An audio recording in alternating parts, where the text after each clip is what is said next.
You reach $50,000 a year. On paper, that's supposed to be the point where life finally stabilizes. You're not living like a student anymore.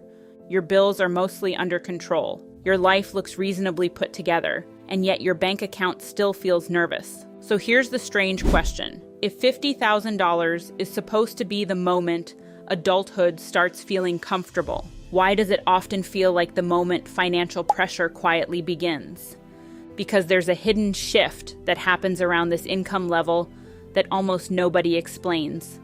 Not because people suddenly become reckless with money, but because this is the point where adulthood quietly removes the student discount. Life doesn't get luxurious, it just gets expensive in very normal ways.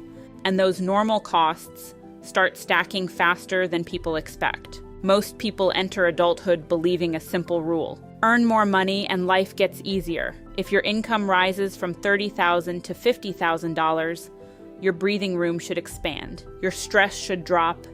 Your financial life should feel lighter. But for many people, the opposite happens. The moment income rises, a new layer of invisible pressure appears. Because once someone reaches this income level, society quietly expects a certain version of adulthood.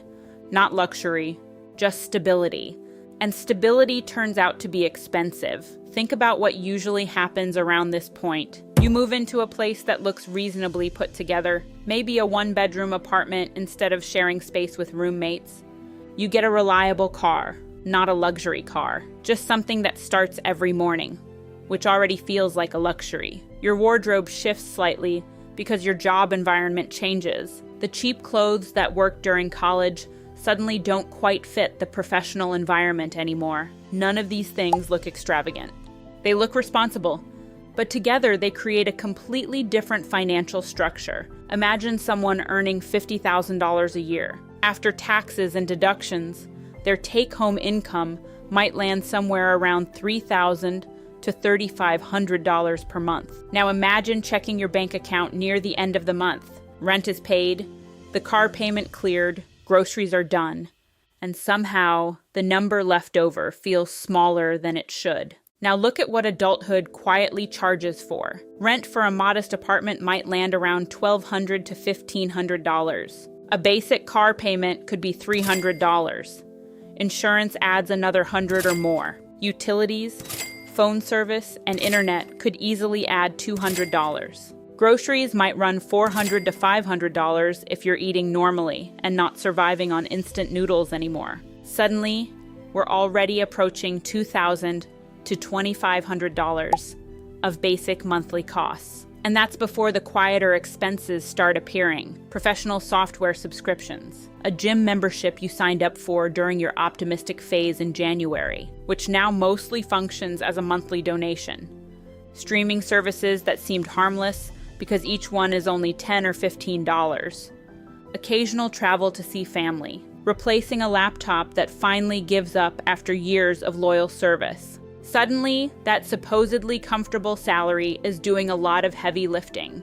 And this is the part people rarely talk about. $50,000 is often the point where life stops looking cheap, but it's not high enough for those upgrades to feel effortless. You're not broke, but you're also not insulated. You're in what some people quietly call the maintenance zone, the place where most of your income is committed to keeping your life functioning. The car works. The apartment is decent. Your bills get paid. But there isn't a huge shock absorber.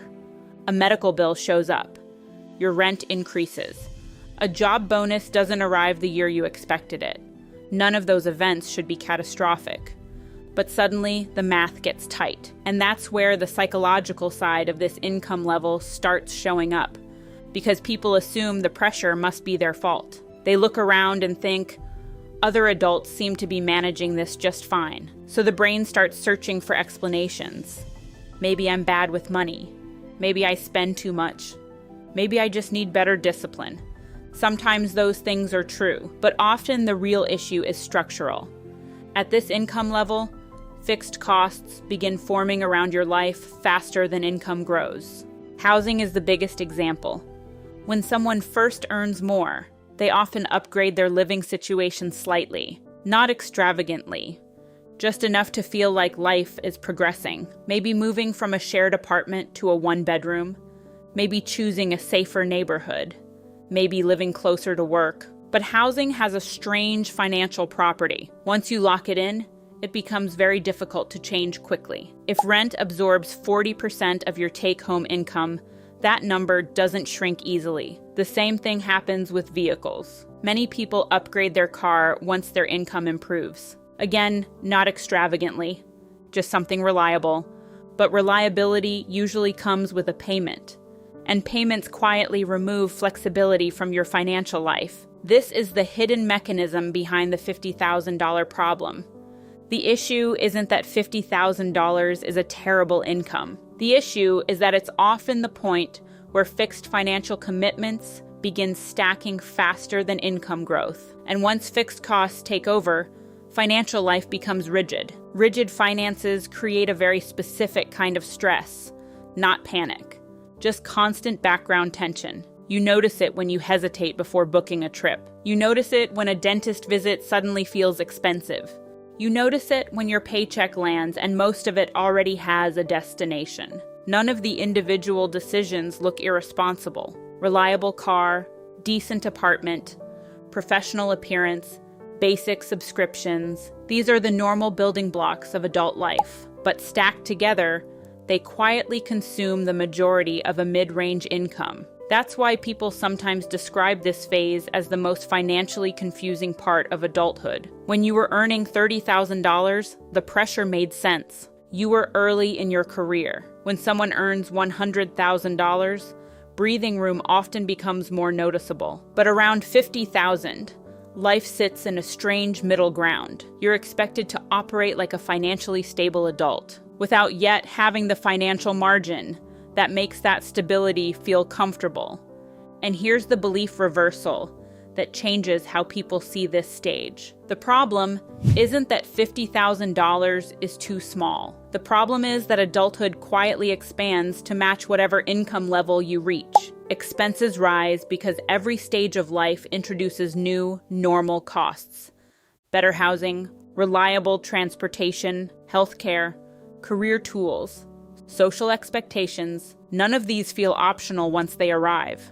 Which means the real financial skill at this income level isn't just earning more. It's protecting flexibility. Flexibility keeps financial life calm. Flexibility means your fixed costs stay low enough that surprises don't feel dangerous. Flexibility means raises increase breathing room instead of immediately funding new commitments. Flexibility means your lifestyle grows slower than your income. That's the quiet takeaway most people discover a little late. Crossing a salary milestone doesn't automatically create financial safety. Sometimes it simply moves you into a new version of normal. A version where life looks stable from the outside, but the math is still tight behind the scenes. You didn't do anything wrong. You simply stepped into the part of adulthood where the system starts asking your income to maintain things. And maintenance, it turns out, is one of the most expensive phases of modern life. If you enjoy breakdowns like this about the hidden rules behind money and adulthood, consider subscribing. This channel is all about understanding the financial patterns most people only recognize years later.